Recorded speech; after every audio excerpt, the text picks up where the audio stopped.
La idea es fundamentalmente trabajar sobre los temas concursales que hoy se han ido trabajando y por supuesto con los temas de consumo que pareciera ser un poco el broche de esta interdisciplinaridad que existe no solamente entre abogados y contadores, sino también en el derecho en las distintas ramas. Y el tema que me tocó es un tema siempre complejo, siempre urticante y casi vendría a ser la fase 2 de la conferencia de Fabié. ¿Por qué? Porque Fabié estuvo trabajando sobre el incidente de investigación. Está claro que para poder acceder a la extensión de quiebra uno hace uno como síndico, como profesional, como abogado acreedor, hace investigaciones para poder lograr la información suficiente para poder recabar esos elementos que justifiquen la configuración del tipo concursal. Entonces, a partir de ahí, esto es. Pero la visión de la extensión de quiebra tiene en general una visión un poco más amplia.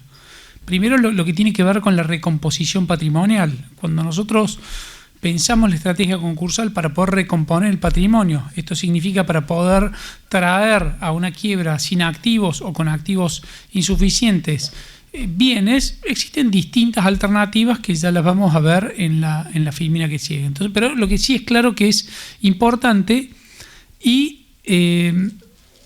toda la modificación del Código Civil y Comercial trae elementos muy importantes para poder facilitarla. Tengamos en claro que cuando se sancionó la ley de concursos se le puso un cerrojo a ciertas medidas de recomposición patrimonial. Pensemos en la ley de Rivera y Vítolo, influenciada por una modificación que se hizo en el Ministerio de Economía, en donde se le puso la autorización a los acreedores para poder iniciar acciones de ineficacia o acciones de responsabilidad de terceros. Bueno, la extensión de quiebra se salvó y también algunas otras acciones de responsabilidad societarias o inclusive, como decíamos recién hace unos minutos, la acción civil en el proceso penal en donde no se requiere la autorización. Pero lo que sí tiene que tener claro el síndico cuando trabaja en los aspectos recompositos, tiene una visión global del patrimonio concursal.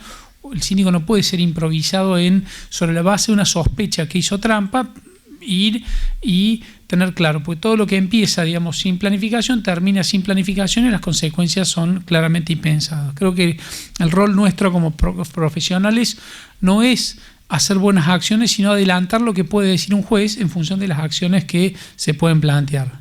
Y creo que si todos supiéramos con certeza el éxito de los pleitos que podemos tener, claramente los resultados serían otros. La otra vez pensaba, si ustedes ven la tendencia, digamos, y el rol de los síndicos concursales y de los profesionales concursales o todo lo que tiene que ver con el asesoramiento jurídico, con la inteligencia emocional, está claramente en esta cuarta revolución digital que estamos viviendo, genera cambios de paradigmas en donde la posibilidad de analizar las posibles soluciones judiciales a partir del ingreso de ciertas variables nos puede acercar a ciertas matrices de cómo podría fallar un juez. Entonces, complementar lo que es la inteligencia emocional, los informes que aún podría presentarse en el ámbito de un concurso. Digamos, lo voy a decir de una manera muy precaria, pero un síndico que crea una aplicación que contesta informes a los acreedores a través de inteligencia artificial, en donde el acreedor ingresa ciertos datos y automáticamente le informa las cuestiones que pueden ser vinculadas con fechas, con informes individuales, con algunos informes recabados. Bueno, está claro que estamos en la consolidación o en las bases de la consolidación de toda una era digital en donde el síndico tiene que estar claramente preocupado. Hoy las SAS solamente pueden llevar libros digitales, con lo cual sabemos que para el síndico poder acceder a esta información digital muchas veces es más fácil que cuando uno tenía que acceder a unos libros que se pierden, que no están, en donde a veces la adulteración, la modificación de estos libros hace que es muy difícil. Hoy, a través del acceso digital a ciertos libros, uno puede tener en tiempo real cuestiones que en otros momentos eran difíciles de entender.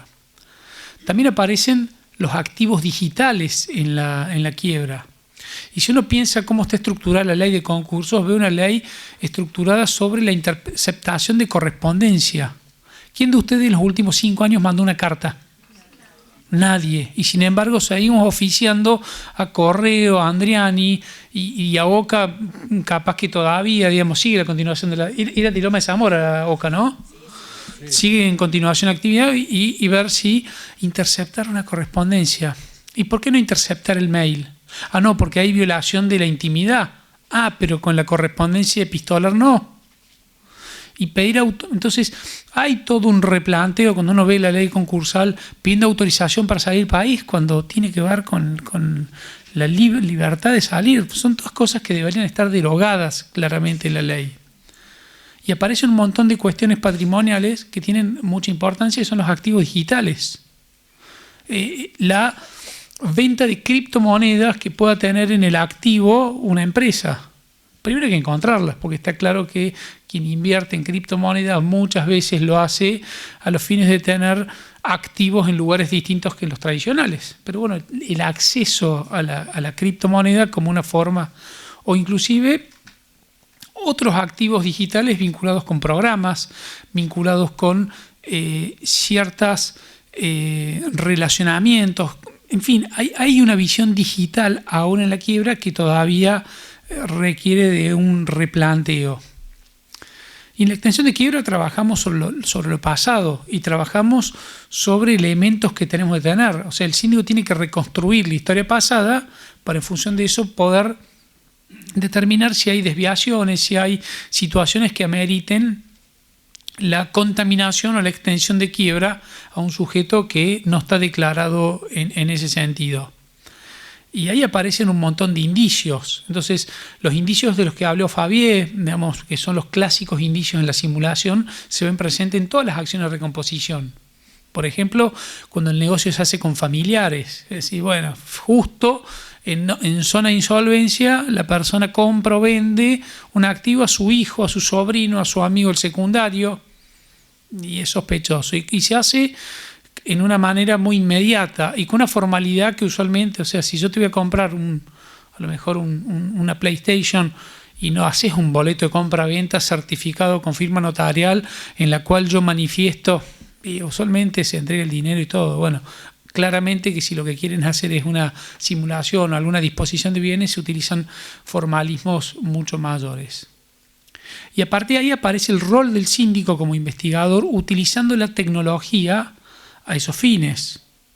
Por ejemplo, para descubrir si había alguna disposición patrimonial, y tengo claro una situación en Córdoba, en donde se detectó que había una operación simulada, en donde la persona había dicho que no había hecho esa operación o que no había participado, y sin embargo a través de un oficio en Google, donde se determinó la trazabilidad donde había estado ese celular de esa persona, se logró detectar que esa persona había estado en Azul, que es la localidad que ustedes conocen, y se determinó que en esa fecha, que era la fecha en donde había habido ese instrumento, esa persona había estado.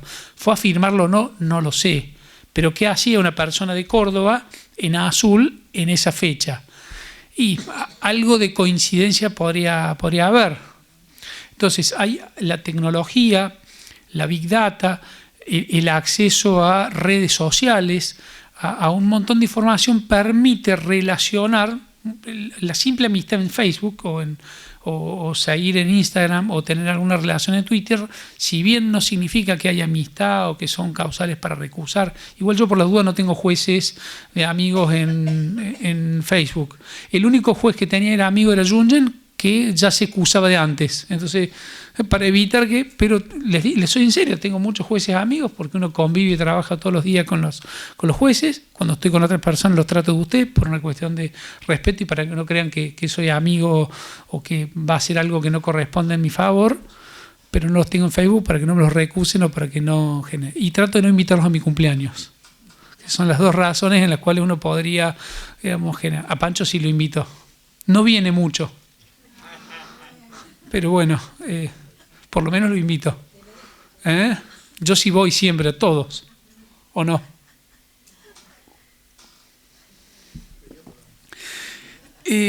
Y tiene que ver con el análisis, con la contabilidad de ciertas cuestiones intangibles, con la información hoy y la cantidad de índices y variables y algoritmos que se pueden generar en función de la situación.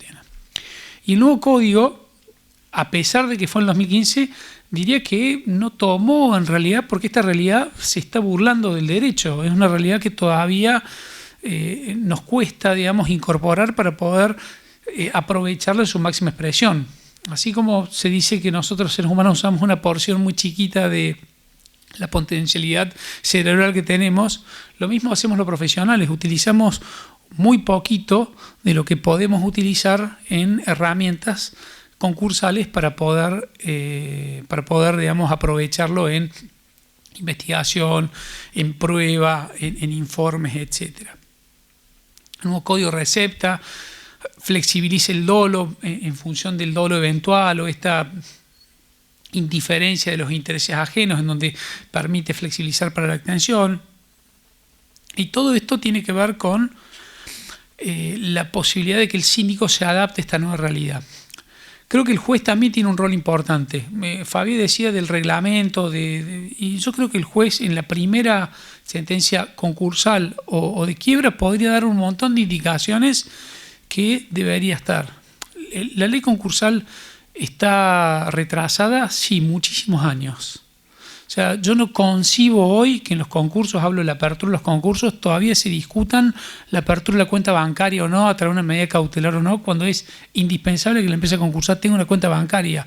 Y el BCRA luchando, inhabilitando, porque el director de la empresa está inhabilitado, entonces como el director de la empresa está inhabilitado, te pasas un año discutiendo para tratar de rehabilitar una cuenta corriente que es indispensable que el juez. Lo mismo con los servicios públicos, pidiendo la continuación del servicio público en función de...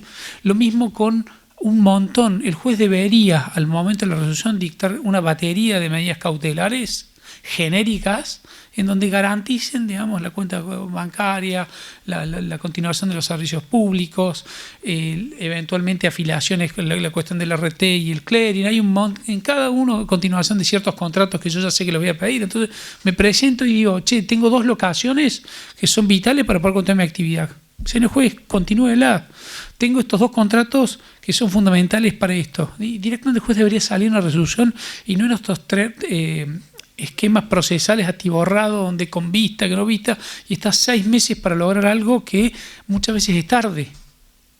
Entonces, está claro que la ley, ni hablar de cuestiones que no contempla la ley a la hora de la información, debería incluir un montón de cuestiones que hacen. La información concursal está claro que es poca y debería ser. Está bien, si vos me das poca información, no te voy a condicionar la apertura de un concurso. Pero en la misma resolución de concurso, pedirle todo lo que necesitas, ratios, información útil. Y lo pedís, y la sanción ¿cuál es? Y separarte de la administración. Yo me acuerdo en un concurso que presenté el año pasado, donde el juez yo había presentado el informe, el estado de situación detallado y valorado del inciso 3, y había descrito el bien inmueble de una manera adecuada. Inmueble ubicado en calle San Martín 353, punto, barrio tal. Estado lote baldío, estado, digamos, casa. Entonces el juez de manera previa me dice, acompañe y matrícula el inmueble y se proveerá, y oportunamente. Entonces fui a hablar con el juez y me dice, es que si no te lo pido ahora, después no me lo das más. Bueno, negociamos claramente en el medio, había algunas que no podíamos conseguir, las otras que sí. El juez tenía claro que no era acompañar la matrícula de un inmueble, no es condición, pero los jueces esa información después cuando otro termina en quiebra indirecta les sirve ¿para qué? Para poder realizar rápidamente el pasivo y que no sea una labor farragosa del síndico tratar de descubrir un inmueble con solo una dirección, ¿sí? Pero bueno, son ideas prácticas. En el concurso tiene que haber una colaboración entre el juez y el síndico para utilizar la creatividad y en función de la experiencia del juez y la experiencia del síndico, sin que recaiga todo en este fin. Y cuando el síndico se enfrenta, acepta el cargo y dice, ¿qué me tocó? Y uno tiene 2 opciones. Digamos, le puede tocar algo, digamos, que viene esperando hace un par de años, alguna empresa, o le puede tocar esta carga pública de una empresa de papel que no tengan activos. Ahora bien, sí. Entonces, está recalculando, ya 2 minutos que hablé ya se llenó la memoria de... Entonces, el síndico también tiene que tener una estrategia. O sea, como decía, hay que ser inteligente cuando uno es síndico en qué batallas se mete. ¿Por qué? Cuestión que uno deje escrito en el expediente, cuestión que el juez le va a pedir la rendición de ese papel que ustedes presenten hasta el fin de los días. Entonces, armar incidentes de investigación puede resultar muy atractivo a quien nos imaginó una especie de Sherlock Holmes investigando la situación, pero puede ser altamente vinculante a la hora de tomar decisiones. ¿Y después qué? Rendime cuentas, decime qué has hecho. Entonces, yo sugiero o implico mucho más a la labor extrajudicial del síndico, que por ser síndico ya tiene acceso a pedir informes gratuitos, en donde cuando uno reconstruye el patrimonio y recurre a estos incidentes casi cuando la tiene cocinada y en la que quiere a lo mejor tomar alguna idea o alguna cuestión. Todas las estrategias que uno inicia tienen pros y contras en donde uno puede, digamos, utilizar una u otra herramienta en función de distintas variables. Y me pareció muy interesante poner los casos más usuales que se suelen dar en la práctica concursal. Actos ineficaces de pleno derecho. Bueno, es muy común la acción de ineficacia, la ineficacia de pleno derecho, y estar muy atento en el informe individual, porque es ahí el lugar donde uno puede tener acceso a charlas con no solamente a lo que presentan los acreedores, sino la charla cuando se dice, che, ¿y no tenía una máquina de esta forma? Contame un poquito de esa maquinita. Sí, yo me acuerdo que tenía un galpón en tal... ¿y ese galpón dónde estaba?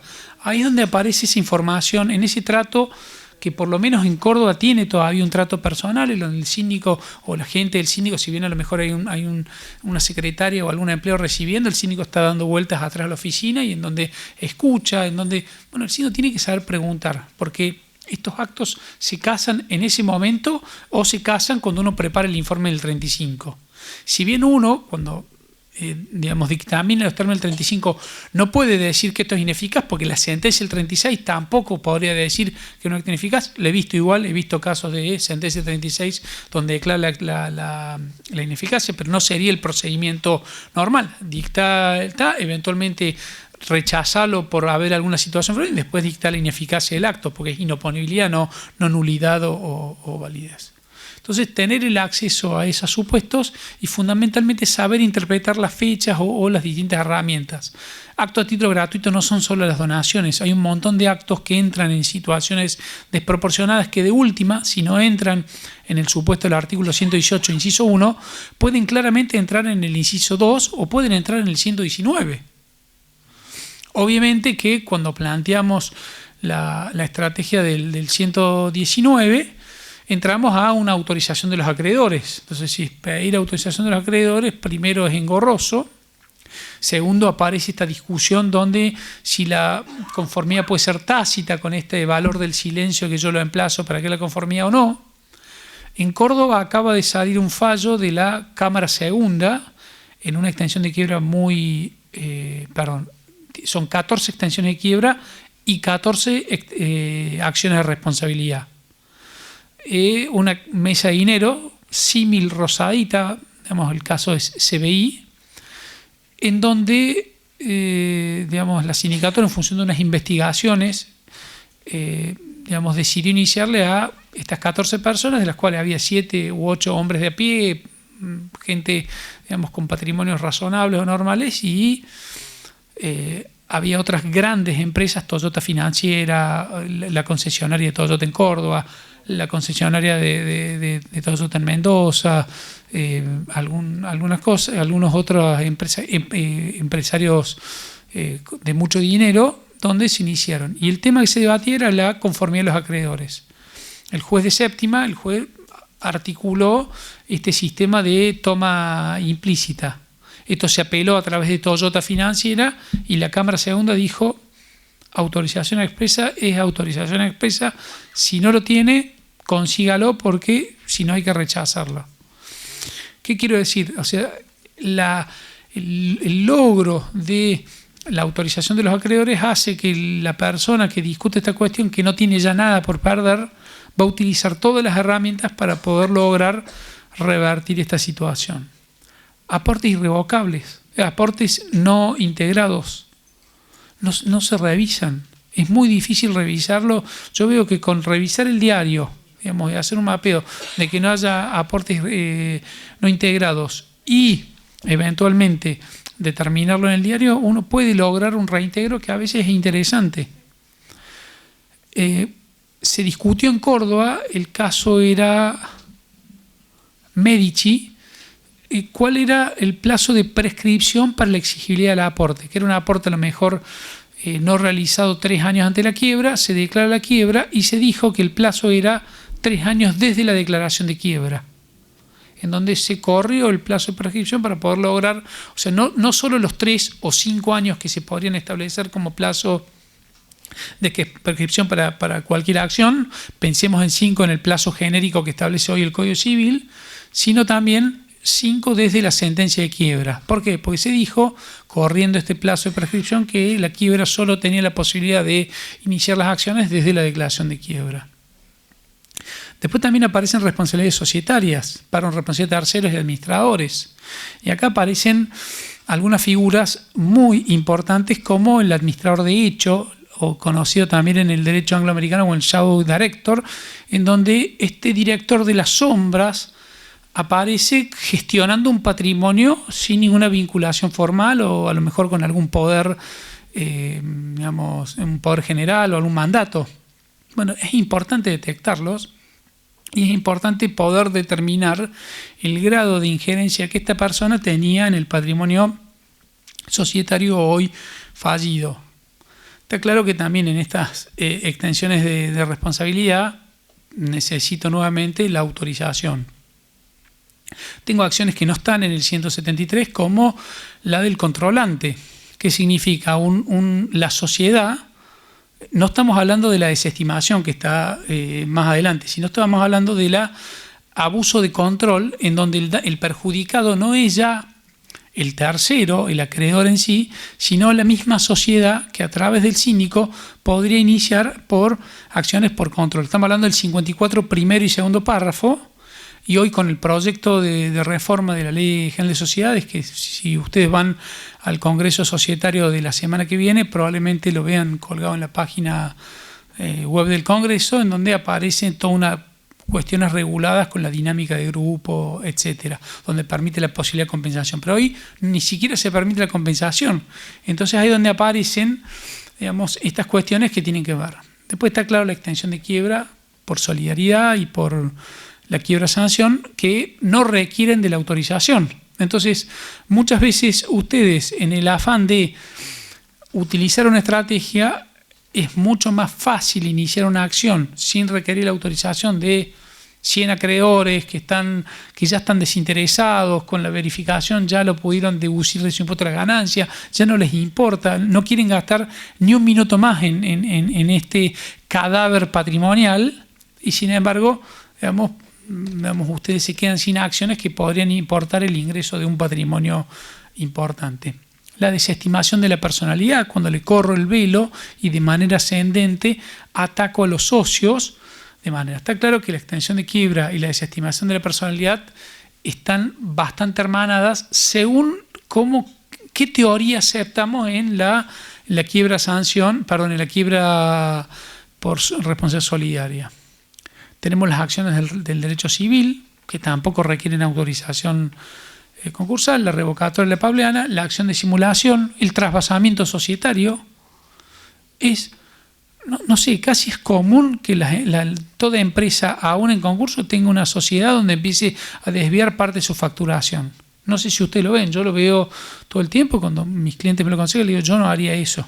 ¿Por qué? Porque está claro que esto genera riesgo. Y a veces se hacen de manera voluntaria para poder trasvasar el negocio societario, y a veces se hacen por necesidades bancarias. AFIP no te abre la cuenta bancaria, no la vas a tener, y sin embargo te permiten trabajar con una cuenta bancaria de una sociedad tal que sea una cuenta de orden al solo efecto de no tener impacto fiscal, sino poder, digamos, canalizar la bancarización que impone hoy la legislación fiscal. Bueno, el trasvasamiento societario es una. Y después la inoponibilidad de transferencia de fondo de comercio. Cuando yo tengo un fondo de comercio que está siendo explotado de manera directa sin haber sido denunciado especialmente, digamos, puedo invocar esta legislación y eventualmente puedo invocar a todos juntos. Digamos, cuando invoco una simulación puedo invocar esta transparencia porque tengo un fondo que está transferido y puedo relacionarlos.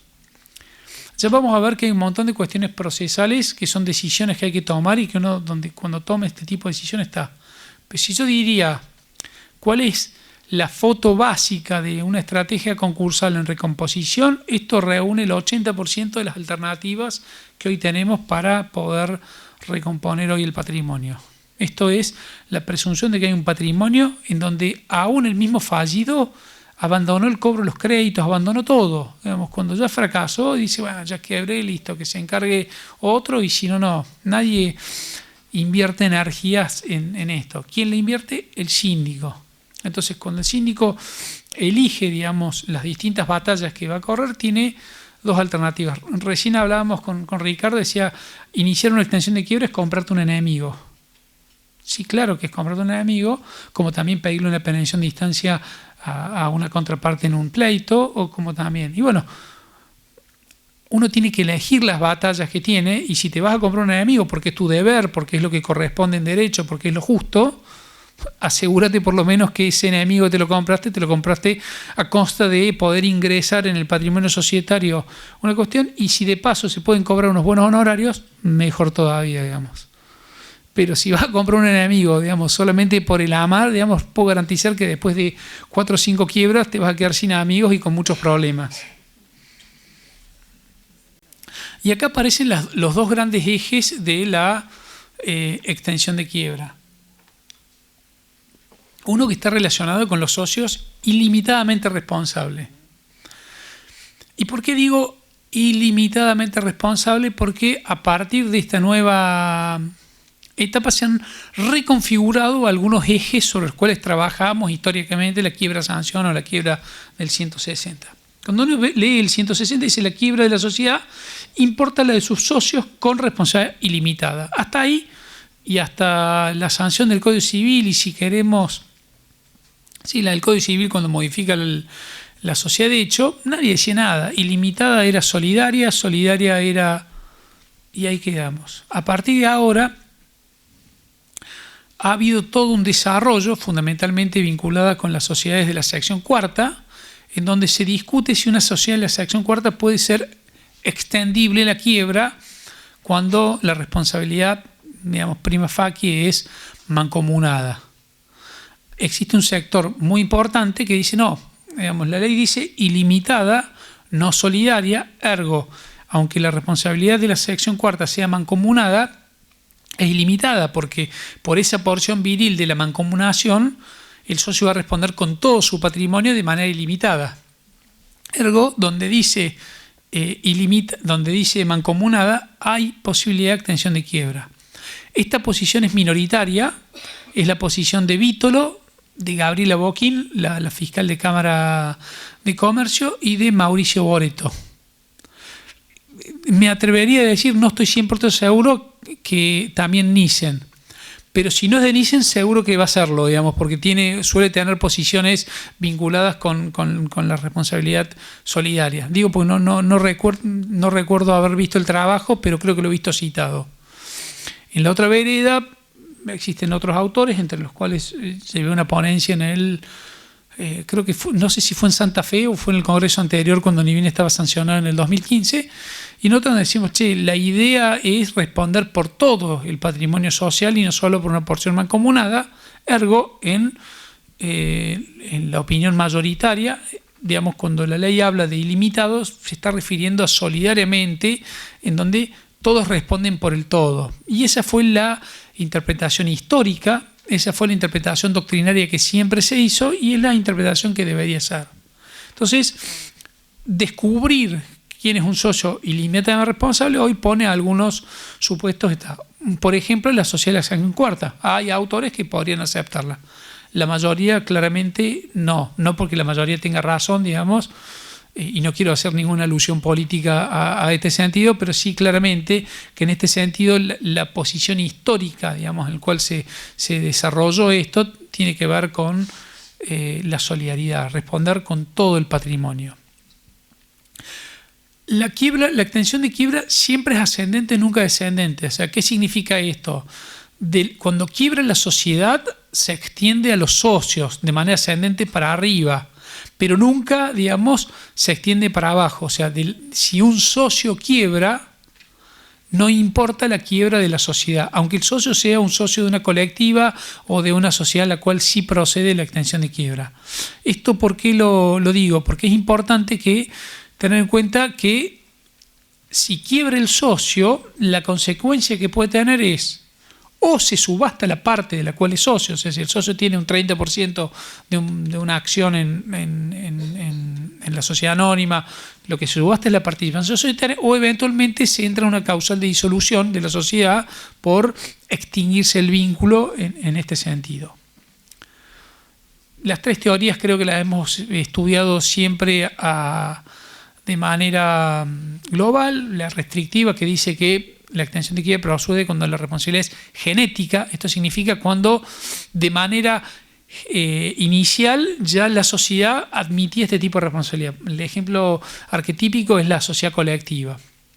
Hay una muy amplia que dice siempre que habla de responsabilidad solidaria hay extensión. Y por ejemplo, el hecho de ser responsable solidario por un aporte no integrado, en donde yo respondo solamente por ese aporte, a lo mejor si el patrimonio fueran 100.000 pesos por los 75.000 pesos, que es el 75% que no aporte, ahí podría ser extendida. Eso no es claramente la que quiere, pero también es una postura. Y hay una intermedia, que es la posición más razonable, que con Jungen suscribimos en nuestra ley comentada, que es: lo importante es que se responda por todo el patrimonio, aunque no sea de manera genética o de manera derivada. Y esto no es un tema intrascendente. ¿Por qué? Porque pensemos en una sociedad con actividad ilícita. Y vuelvo al caso de las mesas de dinero. Aparte, porque son temas que siempre generan una conmoción social más que importante.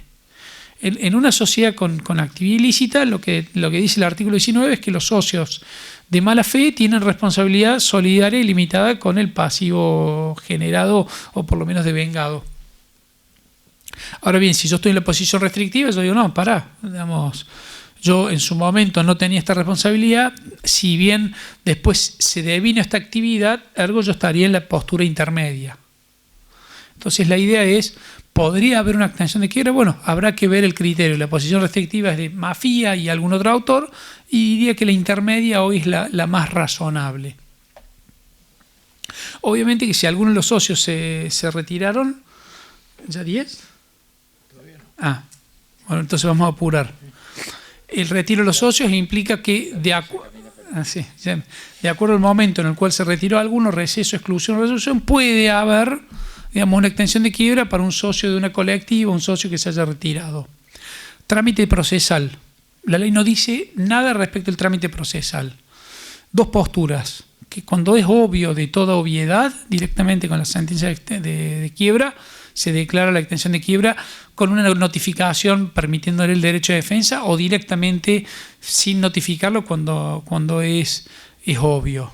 Y en algunos casos se forma un incidente en donde se le permite ejercer y arguir todas las defensas que él tenga para poder defender y fundamentalmente garantizar que este socio, aunque sea solidaria y limitadamente responsable, aunque esté en la posición restrictiva o en la intermedia, pueda defenderte. Lo que no significa que en la extensión de quiebra yo no pueda apelar a esa extensión de quiebra sin perjuicio de las medidas que se puedan tomar. Obviamente el sistema de masas sigue el masa separada, salvo que se dé una conjunción con los otros supuestos del 161. El fundamento del 160 es la responsabilidad, la solidaridad, es una responsabilidad patrimonial, no hace falta fraude, no hace falta acreditar nada más que ser responsable solidario.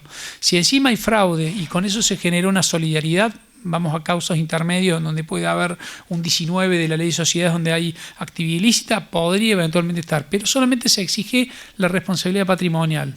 En cambio, el 161 es como si fuera un tipo delictivo, lo que es una quiebra sanción, es una quiebra que sanciona ciertas conductas que el ordenamiento entiende como disvaliosas y procura extender la quiebra de una manera.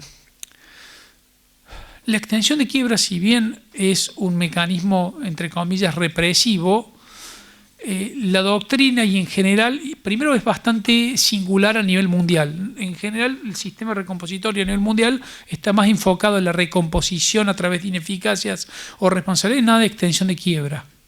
¿Por qué? Porque en la extensión de quiebra a veces estoy trayendo un patrimonio fallido con más pasivo del que originariamente tenía, con lo cual la solución que yo termino teniendo es neutra. Traigo un patrimonio, digamos, con un inmueble, pero viene con más acreedores, con lo cual no va a haber remanente para que la quiebra principal pueda cobrarse la subquiebra. Entonces, aún así, y aunque esto está, hay que charlarlo con el juez. Hay muchos casos en donde uno podría pedir la extensión de quiebra a los socios, pero decirle, che, juez, o señor Usía, creo que hay que tratarlos como en la Edad Media, digamos, su excelencia, le pertenezco, le besan el anillo y le preguntan, ¿le parece a usted que iniciemos esta acción? ¿O no, Pancho? Hay un sistema casi feudal a veces en el sistema de justicia. He visto esa transformación, digamos, así como tengo amigos nuevos ricos que de repente cambian la personalidad a partir del consumo, también tengo amigos abogados que eran, digamos, bastante amenos y hoy, digamos, son intocables. En serio, los ves y decís, wow, soy amigo de él.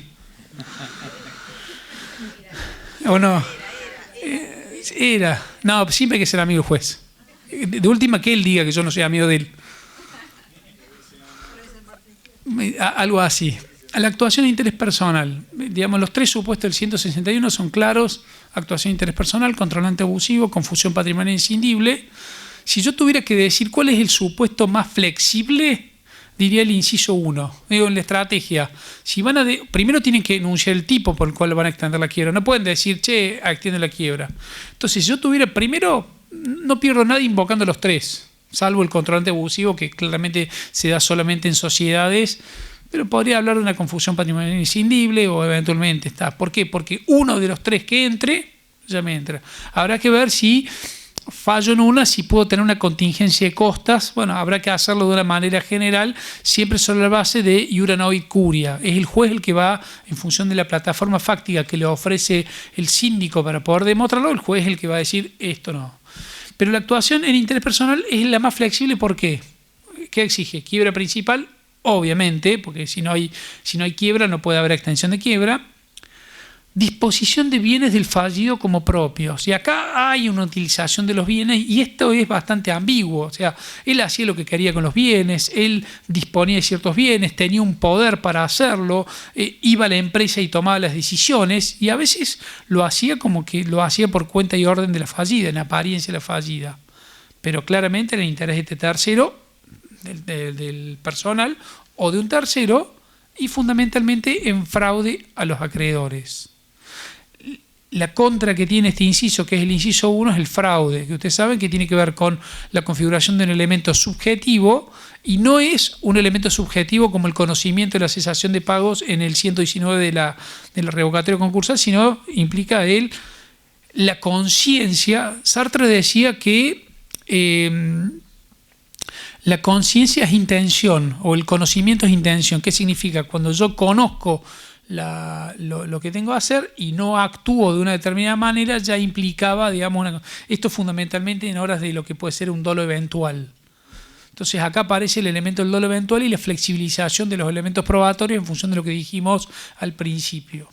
El controlante abusivo no requiere mayores discusiones más allá de ser controlante, y el controlante no solamente es el que tiene las participaciones sociales necesarias para ellas, sino además tiene que haber un desvío del interés económico, el interés del contratante de grupo y una dirección unificada. Pero en la medida que casos del inciso 2, que es el del control, son pocos. Es fácil poder probar el control, e inclusive quiero decir una cosa para no confundir.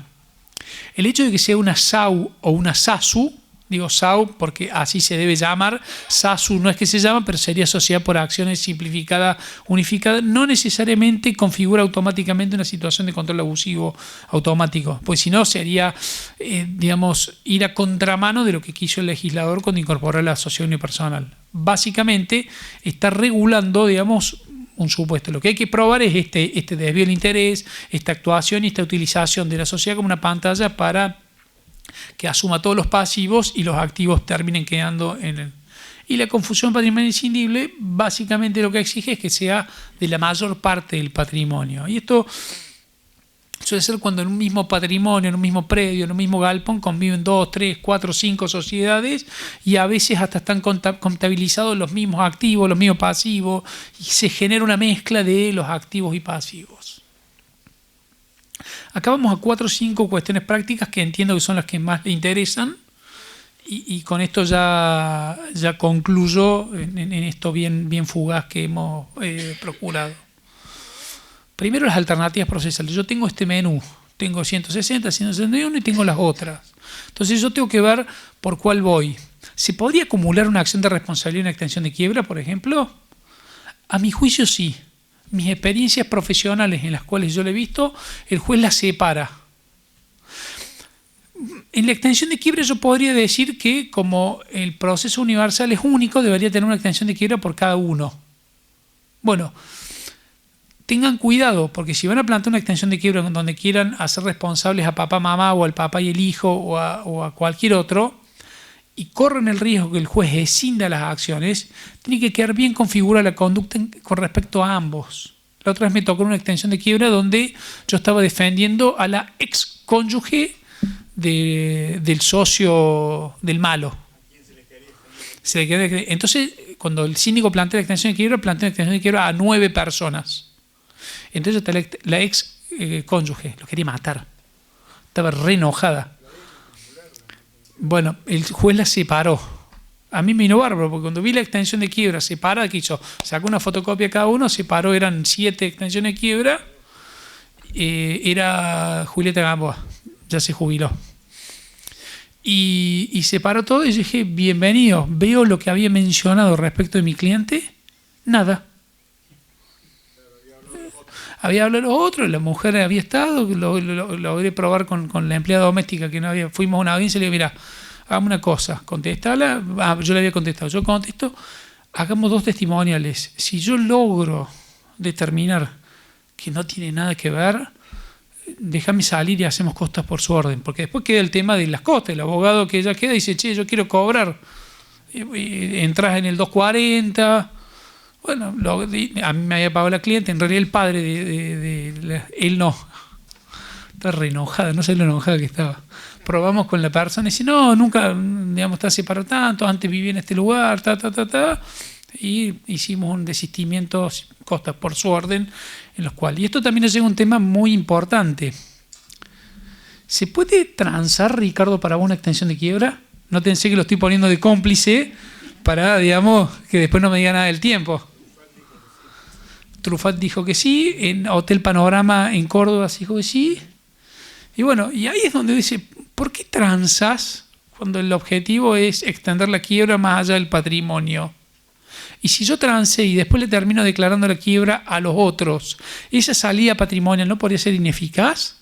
En los términos de una afectación donde hay acreedores que están cobrando en función. Bueno, para mí sí puede ser transado, hay que interpretar el derecho concursal de una manera práctica, la finalidad se cumplió y está. De hecho, no solamente en Hotel Panorama, en Córdoba, se generó esta discusión y generó todo, primero porque el que lo decidió era un profesor de filosofía.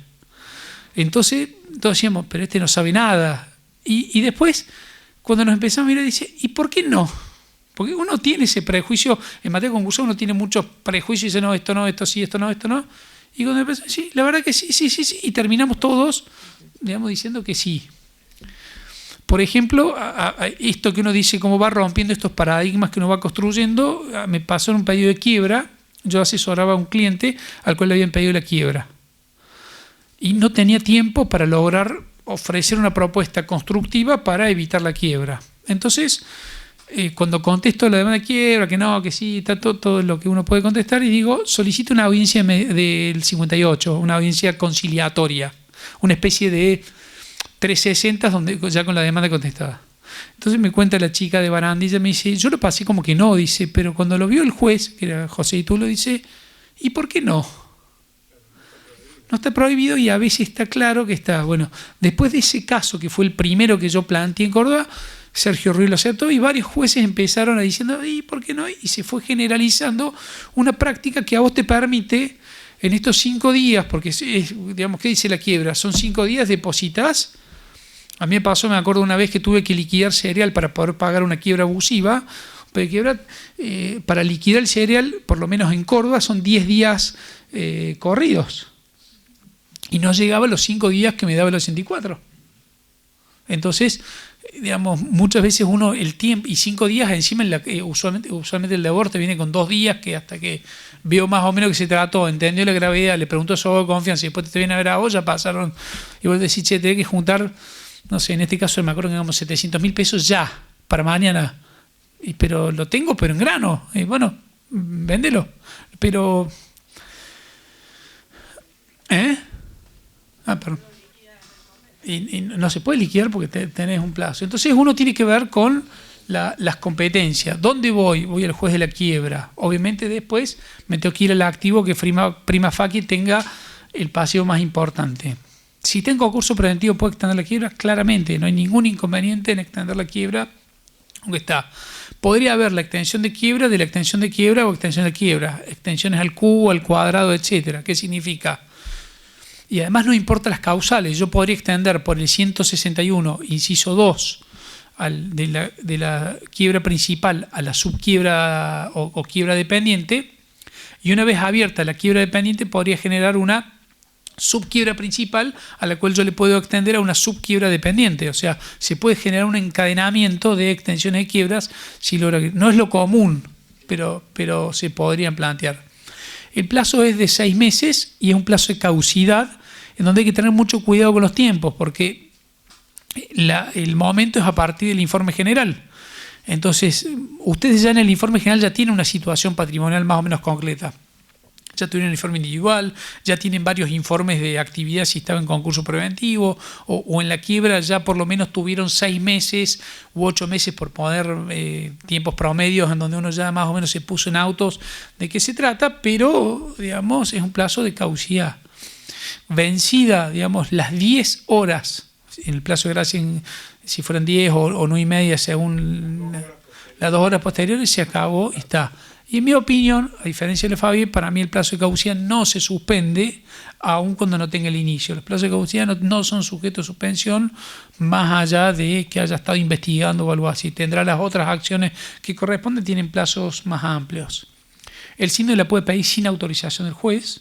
Hay que tener cuidado, síndicos, porque a veces uno plantea extensiones de quiebra que es fácil plantear, es hermoso armar acciones, hacer responsable a todo el mundo, pero después hay que salir de esas acciones. El problema es cuando cada juicio que inicia son juicios que tiene que llevar la prueba. En estas extensiones de quiebras en CBI, que yo tengo 14 acciones de responsabilidad, 14 de extensión de quiebra, donde tengo los mismos testigos, el juez separa todos los pleitos, con lo cual cada testigo hace 28 testimoniales.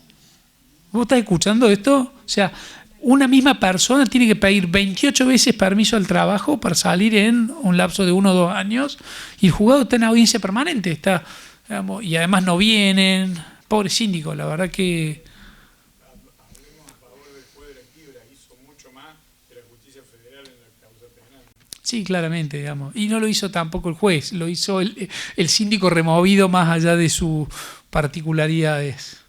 Y ya para terminar el trámite es ordinario, con lo cual se siguen las reglas. Ojo con la pensión, que son 6 meses. Costas y honorarios tienen que ver con los patrimonios en juego, con lo cual los honorarios pueden ser muy altos. La sindicatura va a ser única, con lo cual van a tener en ambos procesos. Masa único separada tiene que ver con algunas cuestiones, lo mismo la cesación de pagos y la posibilidad de verificar los créditos. la verdad que hay muchos temas, me parece un tema muy amplio para poder sintetizarlo en tan poco tiempo, sobre todo esta última filmina, en donde es una clase, yo no quiero ser menos que Dolly, para 20 horas. ¿O no? Yo dije 20 como Dolly, digamos, o 21. No, ¿cuál es la idea? Digamos, la idea, y esto es lo que yo siempre trato de incentivar, analicen la situación, estudien y vean que el ordenamiento provee muchas herramientas para estar. Pancho siempre me decía cuando empecé a estudiar el derecho concursal que al juez no le hacen falta tantas normas, lo que hace falta es buena voluntad y un puñado de principios que permita resolver esto de manera más adecuada. Así que bueno, muchas gracias y bueno, si hay alguna duda, seguimos.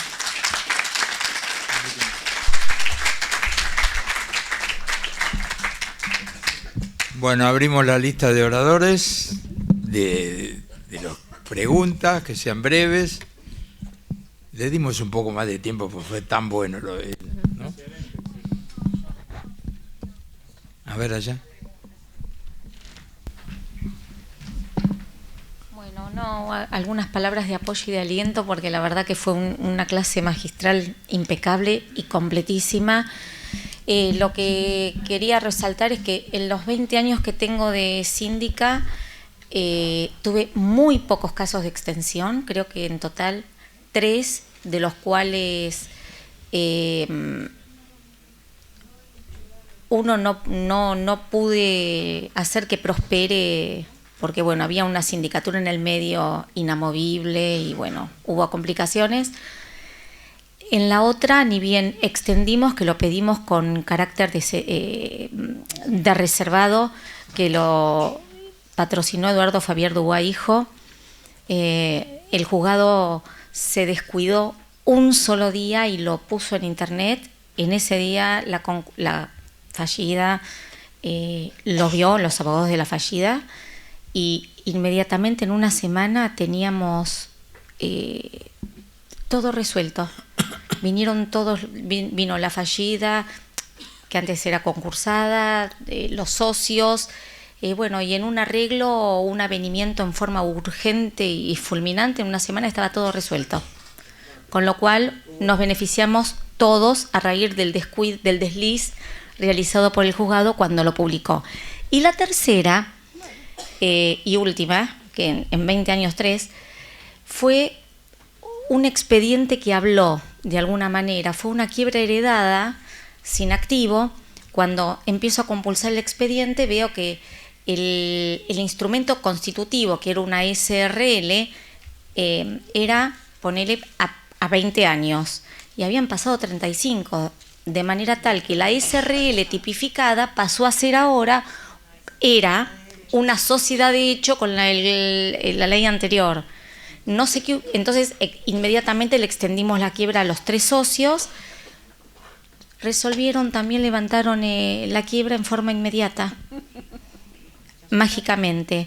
No sé qué hubiera pasado ahora porque, claro, no sé qué hubiera pasado ahora con las sociedades de la sección cuarta y con esta limitación de la responsabilidad ilimitada y mancomunada en cuanto a cuál es el criterio que hubiera seguido, pero bueno, en esa época resultó. ¿Qué le aconsejarías vos a tu cliente si está demandado en una intención de quiebra en una sección cuarta sabiendo que hay 2 posiciones, aún sabiendo que la mayoritaria es la que dice que no tiene responsabilidad concursal? ¿Qué le dirías vos a tu cliente? ¿Arregla? Aunque está, digamos, el riesgo de estar. Yo le diría eso a mi cliente, digamos, para jugarte una timba para jugar un riesgo de poder ver, yo le digo, frente a la necesidad de ver, arregla.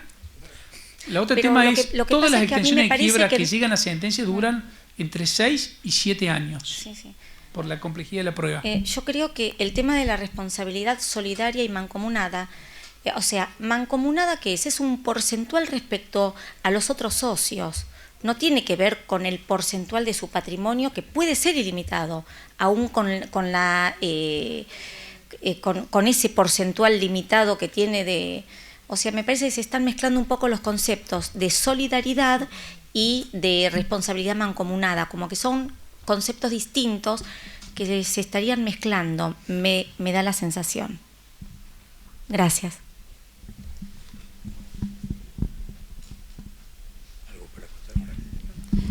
Bueno. Perdón. Adelante. Perdón.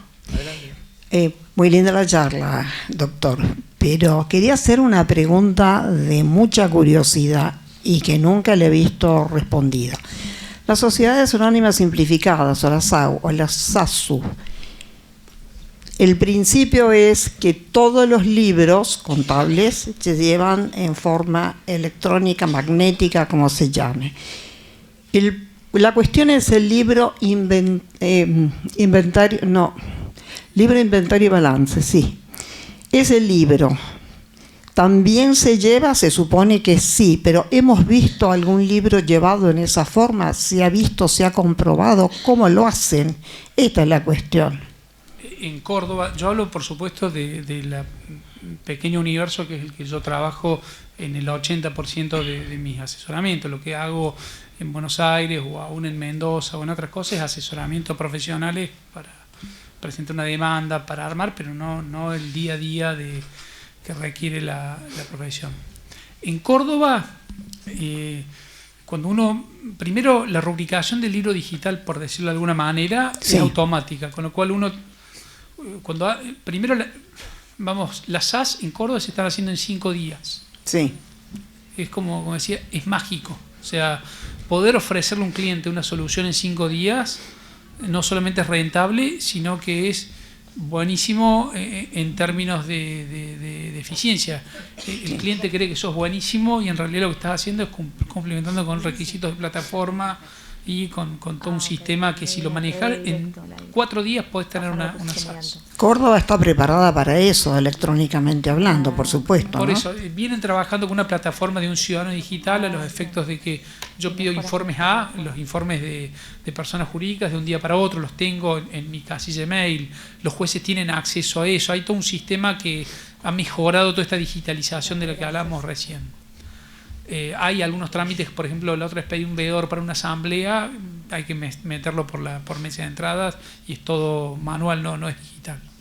Cuando uno opta por el libro digital, obligatorio en la SAS y opcional en la anónima, porque la anónima se permite mantener los libros en formato material, sí, básicamente ya el abogado que hizo la SAS perdió jurisdicción porque ya no puede hacerlo, sino tiene que hacerlo el administrador que tiene vinculado la quit y su plataforma tiene que ser ciudadano de segunda, que es como un trámite de validación en el ministerio, donde no puede tener. Hace clic, y esto es así, claro, clic en la rúbrica de libros y a partir de ahí dice qué libros quiere tener y quedan habilitados automáticamente. claro. A partir de ahí, cuando uno quiere subir un libro inventario, lo que tiene que hacer es transformar a PDF ese documento que quieren subir y, digamos, se le hace, digamos, como si subieras un archivo a Instagram, a Facebook, sí, o a sí, lo upload, sí, y después te piden una validación a través de un mail para que, digamos, valides esa, o sea, lo subís, claro, pero después lo validas, y una vez que validas ya no lo puedes probar. Y entonces claro, este sistema son pequeños archivos nombrados de una manera donde están. Entonces eso ya es inalterable. Claro. De hecho, digamos, ya no hay posibilidad de tener archivos digitales. Entonces, ¿cómo lo sube de esa manera? Entonces, a través de eso... O sea, primero se hace por escrito y luego se sube. Claro, inclusive el libro de registro de acciones, sí, que es el que siempre nos inquieta. Claro. Uno podría usar una fotocopia del libro tradicional donde uno lo escribe a mano y sacarle una foto y transformar en PDF, pero también lo puede tener en digital. Y esto no está acceso, porque uno dice, bueno, mi libro accionista, que es, ¿por qué uno hace una SAS o una SA? Porque querés tenerlo reservado y no querés que nadie se entere quiénes son los socios, o por lo menos no necesariamente. Bueno, esto sigue siendo confidencial. Ni siquiera la IPJ te puede proveer la información del libro de acciones. Claro. Solamente lo puede hacer si un juez le pide para decir quiénes son los jueces, quiénes son los accionistas. Claro. Pero si no, Yo soy un tercero, digamos, le digo a la IPJ, mostrame quiénes son los accionistas, a pesar que el libro está rubricado digitalmente en la plataforma vinculada con IPJ, con todos los servidores de IPJ, no te lo puede probar. No sé si está respondida, Dolly, más o menos lo que... Sí, porque a mí o sea, a vos te preocupa el libro de accionistas y es muy razonable, y a mí me preocupa el inventario de balances, porque de los balances bien hechos, abiertos, sale la mayor cantidad de las infracciones y de las adulteraciones. Bueno, muchas gracias. Doctor Carlos Molina, ¿cómo se imagina que sería cerrar los espacios en blanco de los libros? Es que ya no hace falta. Cuando lo subiste ya no hay posibilidad de adulterar ese documento. Lo que vas a tener que hacer es una rectificación en un asiento posterior donde claramente podés, o sea, te equivocaste y a lo mejor le pusiste la fecha mal. Lo subiste, lo validaste y dijiste, como dice el simbolito del emoticón. Vas a tener que subir otro archivo y decir, rectifico esto, aclaro, pero no se puede tocar, es inalterable. ¿Mejor para quién?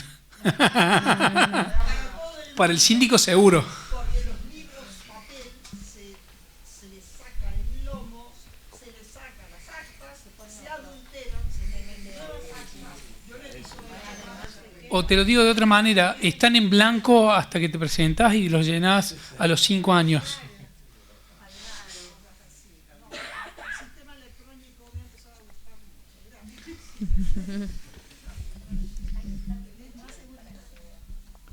Bueno, muy bien.